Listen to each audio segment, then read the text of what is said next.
দর্শক আপনারা দেখতেছেন ছাত্রদের মাধ্যমে একজন খুবই মারাত্মকভাবে আহত হয়েছে। দর্শক আমি এখন আছি চট্টগ্রাম মুরাদপুরে। দেখতেছেন এখানে আন্দোলন চলতেছে, দুপুর 2টা থেকে ছাত্ররা এখানে আন্দোলন করতেছে।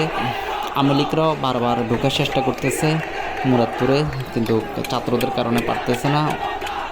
ওদের মাধ্যমে মাঝে মাঝে দাওয়া ও পাল্টা দেওয়া হয়।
কিচ্ছু হবে না